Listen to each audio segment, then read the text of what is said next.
Hi, and welcome to this Dedolight lighting tutorial. My name is Pascal, and in this video we're going to have a look at how to artificially recreate the golden hour scene and at the same time make use of lighting in order to improve the look and the feel of a very small and suboptimal set. Here's what it took to turn this into this. I lit this set specifically for the last full shot, in which you can see the whole subject in its surrounding. I always felt that these full shots are the hardest ones to get right when working with limited resources and limited space.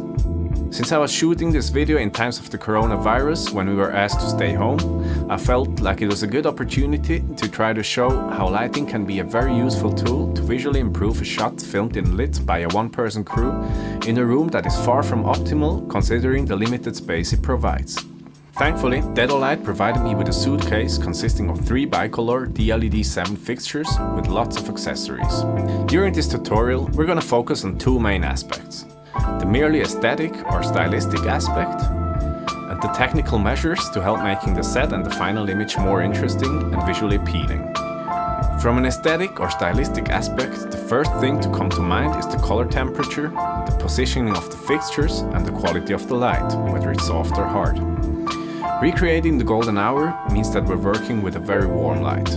All of the Dedolights in this tutorial are therefore turned down all the way to 2700 Kelvin while we keep the camera's white balance at daylight level, so that the light actually looks golden on camera. Now as to the placing of the lights. Our fixtures are positioned rather close to the horizon. This might be somewhat counterintuitive, since a lot of times we're positioning lights on a 45 degrees diagonal and vertical angle to, for example, light an interview scene. In this case, however, we need to have a realistic set, meaning that the light source is to be positioned closer to the horizon. Let's turn on our key light.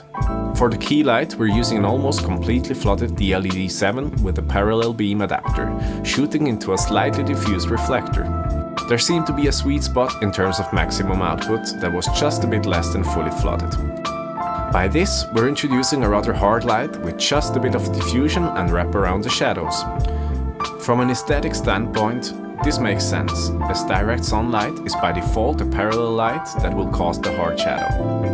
The little bit of diffusion, however, helps to smoothen out the transitions between the lit and the shadow part of the talent. It gives a less dramatic and more relaxing or moody feel, and it helps to light the bigger area so that the talent's whole body is lit. A diffused light is also associated with beautiful skins, as it tends to be more forgiving on skin imperfections.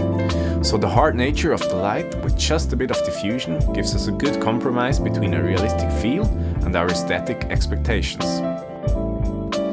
In terms of the technical aspect, this technique of bouncing the light off a reflector has 2 main advantages.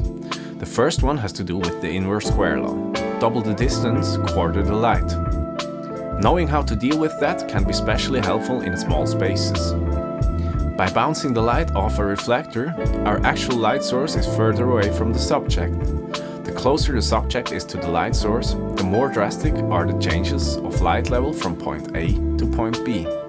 This way, however, the loss of light from point A to point B is less significant compared to a scenario where the light source would be at the point where in our case it's only bounced. The second aspect that is important doesn't have directly to do with the key light, however it is still highly useful. Essentially, what the bouncing of light allowed me to do was to turn one fixture into 2.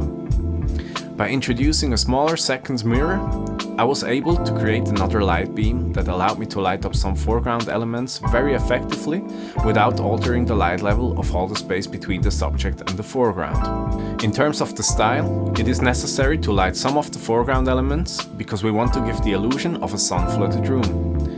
As to the technical aspects, what this allows me to do is to create layers of lighting which help to make a small room appear bigger by accentuating the dimensional layers of the room, in this case the table and the foreground elements, the talent, the sofa and the background. Let's bring in our next light source and light up the background. For this we used another DLED7 and again turned the color temperature all the way down to 2700 Kelvin. I used an image projector with a Venetian blind scope in it and threw it slightly out of focus, so it would not take away too much attention from the main subject and give some illusion of a more shallow depth of field and thus a larger room. The aesthetic reason for this is pretty obvious. It's put in place to reinforce the illusion of the light of the sunset shining through the blinds. It therefore makes sense for the light to have a hard quality. Also, the position of the fixture helps to further suggest to the spectator that the light source is located close to the horizon on the camera left, as it should be in the case of the sunset. On the technical side, this light serves the purpose of differentiating the background from the subject. What is special in this case is that the background is more brightly lit than the subject. However, it gives again a realistic feel, and when you watch some movies, a lot of times when a subject is indoors and it's bright outside, you'll find that the background is actually brighter than the subject.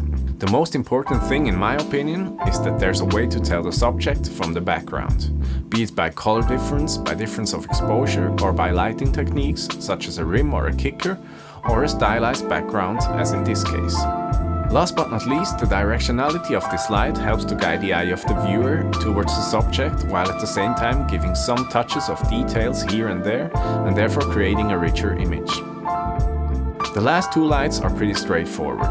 Another DLED7 with a softbox on it is placed to light the left corner of the background some more, in order to reinforce the illusion that the sun is brightly lighting up from the camera left. The last light I placed was an older LED panel I had that came with a CTO diffuser. Since the light temperature was still a bit too cold, I put another half CTO filter on top of it and brought it down to a level similar to 2700 Kelvin of the Dedolights. The technical purpose of this light is to again accentuate the three-dimensional character of the room by creating differentiation of the foreground from the rest of the frame. To sum it up, what the applied lighting technique enabled me to do is, from an aesthetic point of view, to realistically recreate a golden hour scene by providing the viewer with important yet subtle information like the time of the day or the weather of the scene, which finally leads him to understand the intended mood and the feel. From a technical point of view, it allowed me to accentuate the three-dimensionality of the room by creating different layers of light and contrast, guiding the eye of the spectator by making use of the directionality of the light, and giving a richer image by accentuating certain details in the room and giving contrast to the overall image. I didn't use any light metering for this video. I only used false color and exposed for proper skin tones. Maybe I should have exposed a bit more to the right in order to avoid the ISO grain that I had to get rid of in post. What is great about the Dedolights is that you can dim them and adjust the color temperature individually. If you have the chance to use these on a project where the scenes can be monitored properly and the light can be metered accurately, I'm sure you can recreate just the look you had in mind. This just goes to show that there's always more to learn. Thank God there are other Dedolight competition videos out there.